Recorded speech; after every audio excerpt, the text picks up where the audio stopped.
Hello everyone, कैसे हैं आप सब। तो आज से हम स्टार्ट करने जा रहे हैं नेक्स्ट आईबी ऑफिसर सीरीज़, जो कि आईबी एसीआईओ और एसए 2025 के लिए इम्पोर्टेंट रहेगा। तो यहाँ पर हम करंट अफेयर्स और जीके के इम्पोर्टेंट एमसीक्यूज़ प्रैक्टिस करेंगे। तो आज हम सेट 1 कर रहे हैं, ऐसे सेट 2 सेट 3 करके एग्ज़ाम से पहले तक मैं आपके रिवीजन अच्छे से करवा दूँगी। तो कोशिश करूँगी कि डेली 8 पीएम क्लास अपलोड करूँ। एक आध दिन अगर मिस हो गया तो उसके लिए मैं पहले से अपोलोजाइज़ कर रही हूँ आपसे। तो चलिए आज का क्लास शुरू करते हैं। शुरू करने से पहले आपसे एक रिक्वेस्ट है, आपको पता होगा कि अभी-अभी मेरा सी सेक्शन हुआ है। इतने बड़े ऑपरेशन के बाद भी मैं आपके लिए क्लास लेकर आ रही हूँ भगवान की कृपा से। तो आई होप कि आप इस बात को एप्रिशिएट करते हुए वीडियो को लाइक और शेयर ज़रूर करेंगे। Creation, dedication, motivation. Mind Maps by Isha. पहला सवाल है, match the following campaigns with their objectives.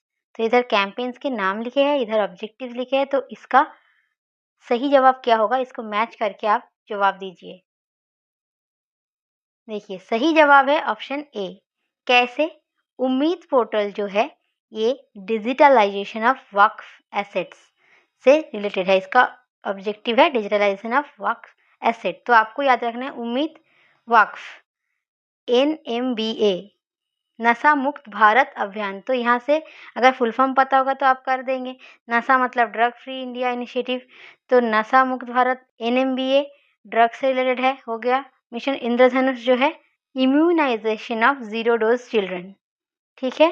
तो इंद्रधनुष इम्यूनाइजेशन से रिलेटेड है, नशा मुक्त भारत ड्रग्स, उम्मीद वक्फ, ठीक है, ऐसे याद रखेंगे। Which Indian state became the third to achieve full functional literacy in 2025? तो थर्ड है ये, कौन सा इंडियन स्टेट है देखिए, त्रिपुरा। तो फर्स्ट और सेकंड क्या है, गोवा मिजोरम। गोवा है फर्स्ट, ये सेकंड, और थर्ड है त्रिपुरा, याद रखेंगे, इंपॉर्टेंट है। अब देखिए, which of the following were identified as challenges to India's wind energy growth? India के विंड एनर्जी ग्रोथ में चैलेंजेस कौन से हैं, इनमें से बताइए। ऑप्शंस देखिए और इसका जवाब दीजिए।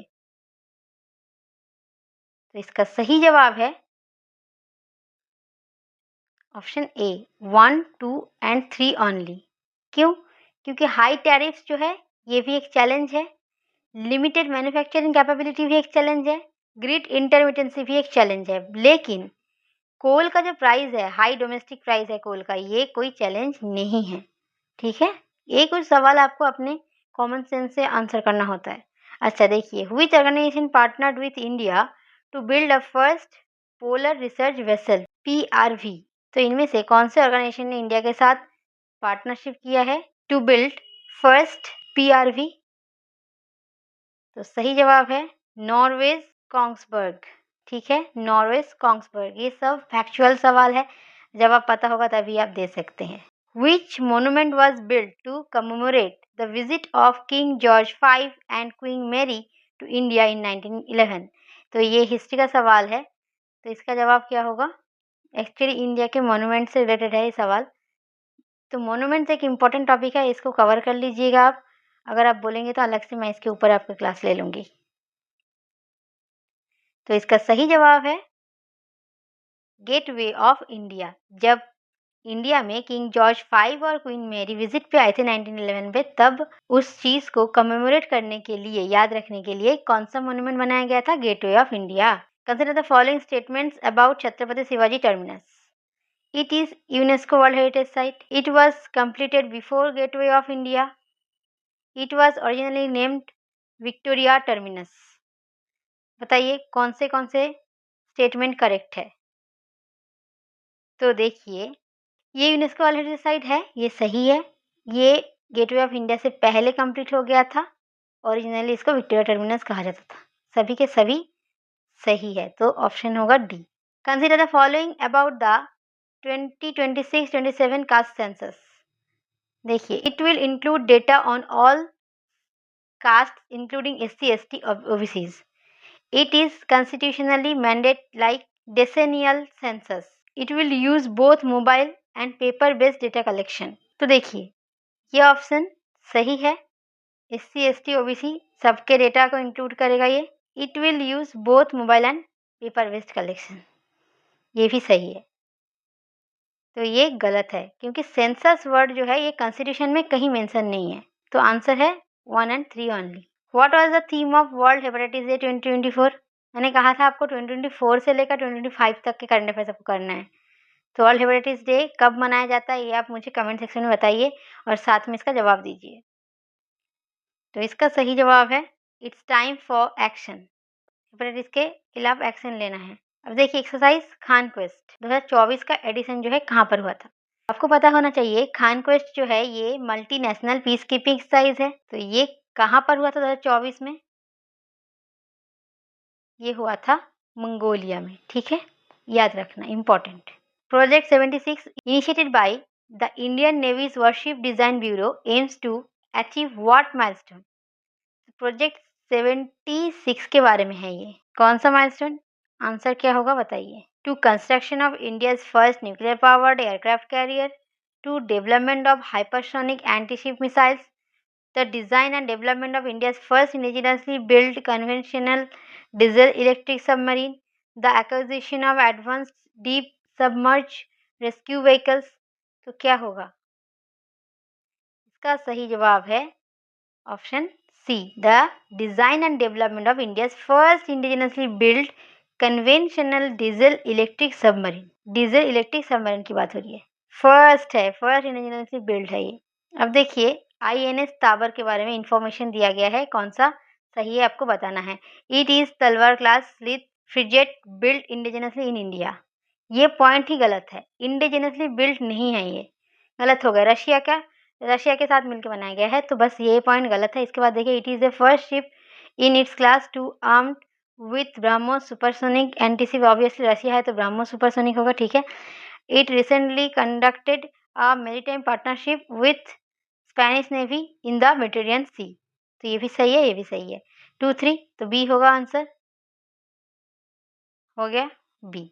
अब देखिए the national geo science awards recognizing exceptional contributions in the field of geosciences were instituted in 1966 by which ministry?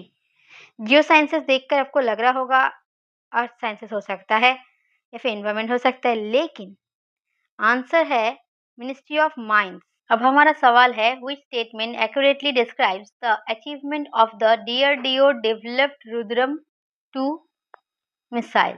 तो DRDO के द्वारा डेवलप किया गया जो रुद्रम 2 मिसाइल है उसका अचीवमेंट क्या है? इनमें से सही जवाब क्या होगा?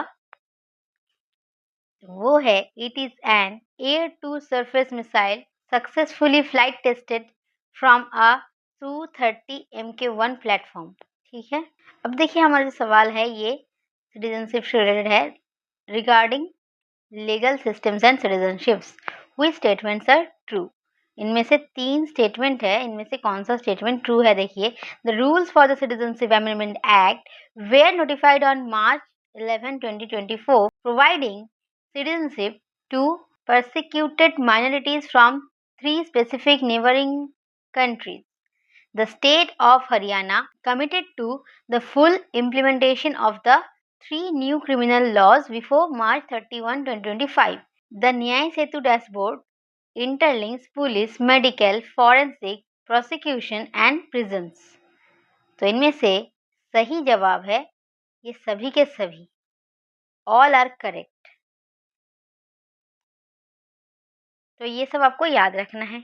अब हमारा सवाल है according to the global innovation index 2024 what is India's rank among the top innovative economics? तो देखिए ये जो इंडेक्स, जितने भी इंडेक्स है ना, सभी के सभी इंडेक्स आपको 2024 का और 2025 का याद रखना पड़ेगा। ठीक है, तो इसका सही जवाब क्या है?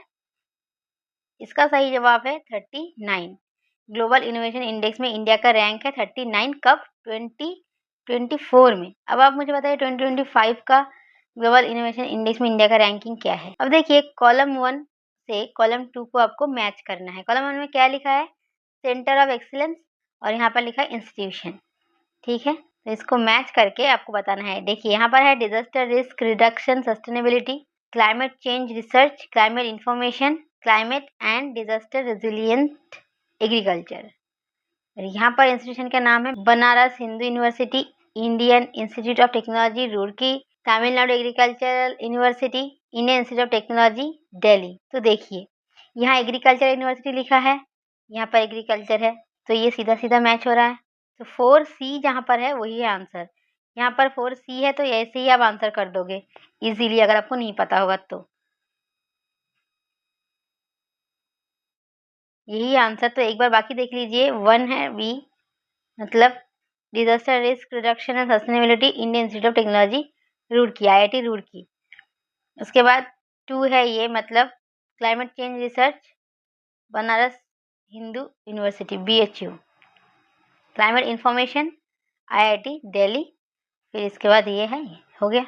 अब देखिए arrange the major right bank tributaries of Indus river as they appear on the map from north to south. आपको बोला है नॉर्थ टू साउथ, मतलब इस डायरेक्शन में इसको अरेंज करना है। झीलम चेनाब सतलेज रवि, झीलम चेनाब रवि सतलेज, चेनाब झीलम सतलेज रवि, सतलेज रवि चेनाब झीलम। अगर आपको पता है तभी आंसर होगा। देखिए मैं आपको सही सीक्वेंस बता देती हूँ। एक्चुअली इंडस रिवर के जो राइट बैंक ट्रिब्यूटरीज है तो टोटल 5 है, उनके नाम क्या है? झीलम, चेनाब, रवि, व्यास, सतलेज। तो व्यास यहाँ पर नहीं है, तो इस हिसाब से क्या होगा? झीलम, चेनाब, रवि, सतलेज। कहाँ पर है? झीलम, चेनाब, रवि, सतलेज, ये वाला आंसर है, ऑप्शन बी। अब देखिए who was the prime minister of the national front government formed in 1989? ये फैक्चुअल सवाल है, इसका सही जवाब है VP Singh. National front government formed in 1989, VP Singh prime minister थे। अब देखिए इकोनॉमी का सवाल है 5 ईयर प्लान से रिलेटेड। तो 5 ईयर प्लान के साथ उनके प्राइमरी ऑब्जेक्टिव को आपको मैच करना है। यहाँ पर प्लान्स लिखे हैं, यहाँ पर ऑब्जेक्टिव लिखे हैं। देखिए second 5 year plan, fifth 5 year plan, 8th 5 year plan, removal of poverty, human resource development, industrial development. तो सेकेंड 5 ईयर प्लान जो है ये इंडस्ट्रियल डेवलपमेंट के साथ जाएगा। फिफ्थ क्या है उसका ऑब्जेक्टिव? फिफ्थ 5 ईयर प्लान का ऑब्जेक्टिव क्या था? Removal of poverty. 8th का ह्यूमन रिसोर्स डेवलपमेंट हो गया। तो 1 है सी, 1C और 2 है ए, तो ये आंसर है।